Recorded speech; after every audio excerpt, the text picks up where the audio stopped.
ஹே அஸ்ஸலாமு அலைக்கும், எல்லோரும் எப்படி இருக்கீங்க? வாங்க இன்னைக்கு நம்ம எங்கள் வீட்டில் ஒரு குட்டி மினி விளாக் பார்க்கலாமா? மார்னிங் எழுந்திரிச்சோன்னே எல்லா ஒர்க்கையும் முடிச்சுட்டு சரி குக்கிங்க்கு போயிடலான்னு சொல்லிட்டு இன்றைக்கி ஒரு வெண்டைக்காய் வத்த குழம்பு வச்சுருவோம் அப்படின்னு சொல்லிட்டு முதல்ல அதுக்கு முட்டையை வேக வச்சிடலான்னு முட்டையை வேக வச்சுட்டேன். அப்புறம் கடாய் வச்சுட்டு எண்ணெய் ஊற்றிட்டு வெண்டைக்காய் நல்லா பொன்னிறமாக வறுத்து எடுத்துக்கோங்க. இப்படி எடுத்து செஞ்சிங்கன்னா உங்களுக்கு அந்த வளவளப்பு தன்மை இருக்காது.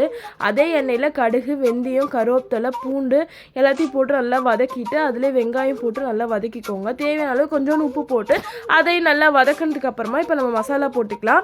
மிளகாத்தூள் 1 டேபிள் ஸ்பூன், கொத்தமல்லி 2 டேபிள் ஸ்பூன், அப்புறமா குழம்பு மிளகாத்தூள் 2 டேபிள் ஸ்பூன் போட்டு நல்லா வதக்கிக்கோங்க. இப்போ தேங்காவும் தக்காளியும் அரைச்சி வச்சுருக்கேன். அதை போட்டு நல்லா 2 நிமிஷம் கொதி விட்டதுக்கப்புறமா இப்போ புளி தண்ணி தேவையான அளவு கொஞ்சமாக ஊற்றிக்கோங்க. கொதி வந்ததுக்கப்புறமா இப்போ நம்ம வெண்டைக்காய் வறுத்து வச்சுருக்கோமே அந்த வெண்டைக்காவை எடுத்து போட்டுடலாம். போட்டு 2 கொதிக்க விட்டுட்டு அப்புறமா முட்டையை உரித்து அதில் போட்டிங்கன்னா ஊறிச்சுன்னா சும்மா சூப்பராக இருக்கும்.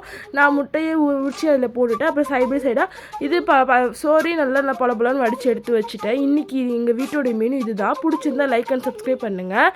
பாய்.